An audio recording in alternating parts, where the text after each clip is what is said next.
Yeah, look, it won't only be an environmental disaster, it'll be a humanitarian disaster as well. It's like London, Sydney, New York, Mumbai will become completely flooded. About 1/10 of the land that we currently live on will be lost, and that renders about 300 million people homeless. And it's kind of impossible to imagine what this catastrophe will be like. It will be quite horrific, and it kind of spells disaster for our children and grandchildren and beyond, of course. So we need to do something about this, and we need to do it. Also, a large chunk of our fertile land will be lost, so it will be very difficult to feed this population. I'm just going to interpret that. I don't know whether you can all understand, but I've got a nice clean feed in my ear. He said that 1 to 2 meter sea level rise would lose about 1/10 of the land that we currently have by the end of this century. I think he said 340 million people would lose their homes. And obviously that would just be complete war if 340 million people are trying to find a new place to live. He also said that we're going to lose a lot of the most fertile land, because obviously that's the low-lying land. I don't know if we still got him. Oh, we have still got him. Eric, so have you got any message for us, for the people watching this in Australia and New Zealand from the top of the world?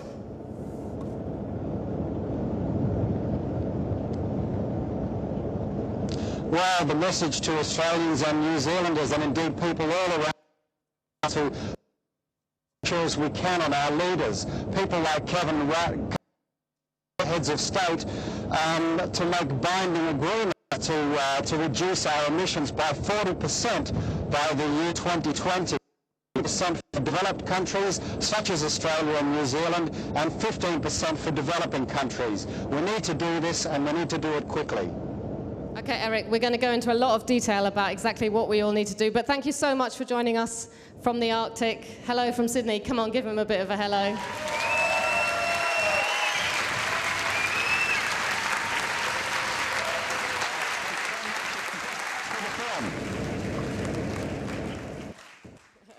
Pretty cool. So I think we're going to have to get on to the big question here, which is what are we going to do about this little problem we've got.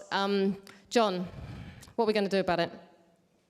Well, Australia's got to cut emissions by 40% within the next decade, by 2020, at least. Probably a lot more. We need to get to a zero carbon economy as soon as humanly possible. We've run out of time, basically. I mean, the only way we can tackle this clearly is on the global scale. You know, we need to cut global emissions very, very quickly. The only way you can cut global emissions clearly is an internationally binding law, because the time for asking everybody to change their light bulbs is clearly over. And the last chance we have to get an international law within the timescale of the physics of the planet is, guess when? This December in Copenhagen.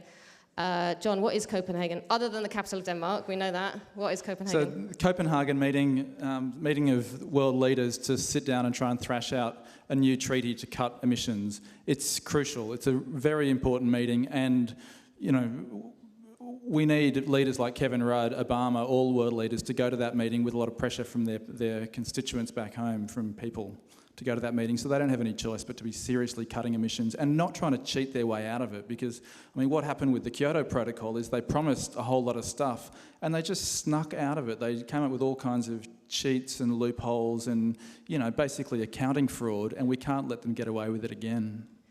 I mean, as the British person amongst us, I'm going to just fill you in on the best deal that's currently on the table for Copenhagen. Obviously, they don't make the deal at Copenhagen. They've been working on it for years. And the best deal is actually the UK-EU position, which, if it got accepted, which is a very big if, because countries like Australia and America are trying to stop it and trying to get a worse deal. But if the EU-UK deal got through, if those emissions cuts then got made, that would give us about a 50-50 chance of not hitting the dreaded 2 degrees. 2 degrees is where you trigger runaway climate change. 2 goes to 3 to 4 to 5 to 6.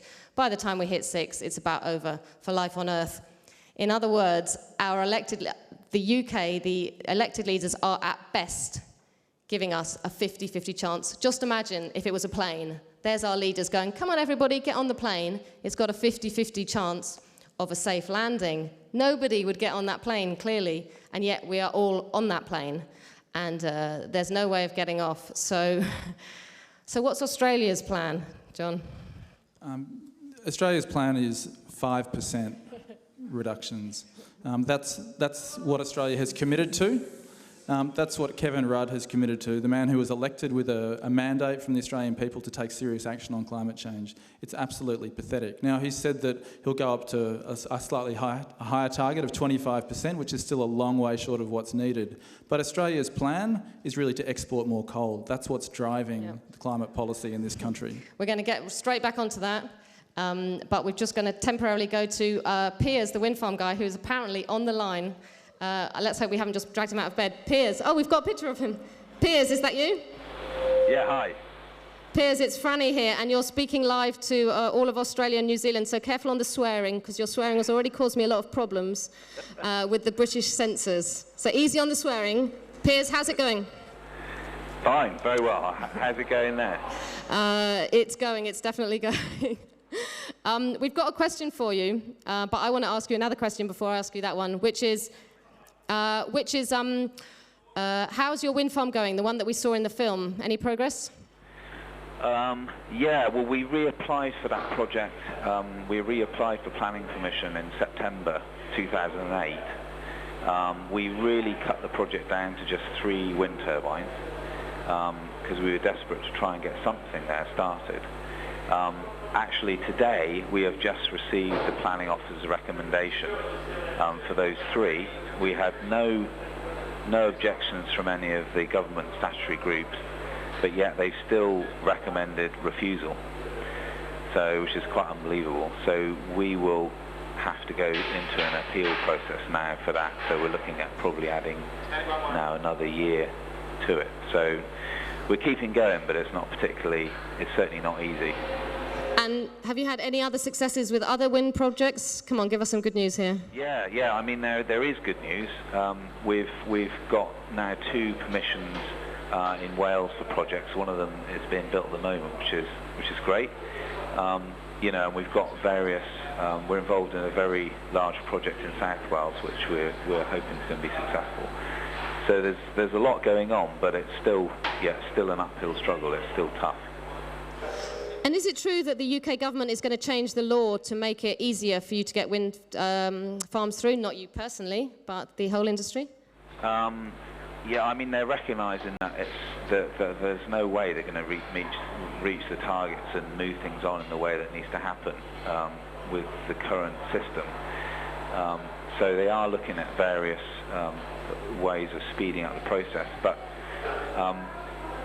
it's still sort of in the process of being developed, so there's no sort of real change at the moment.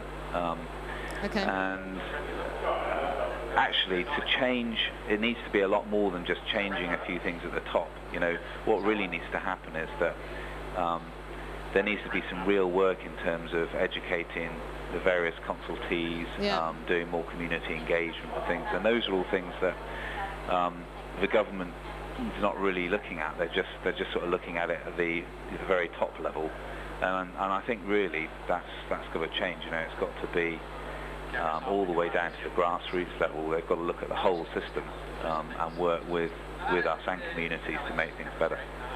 Well, keep on keeping on. Let's give Piers a bit of a hello from Sydney, shall we?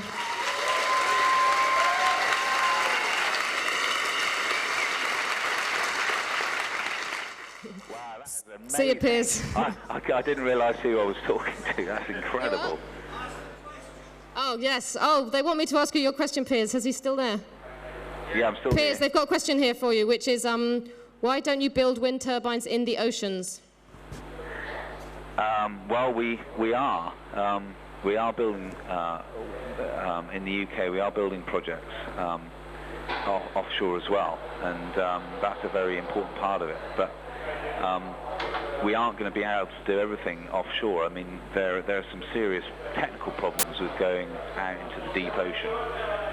Problems with transmission losses and things going ashore.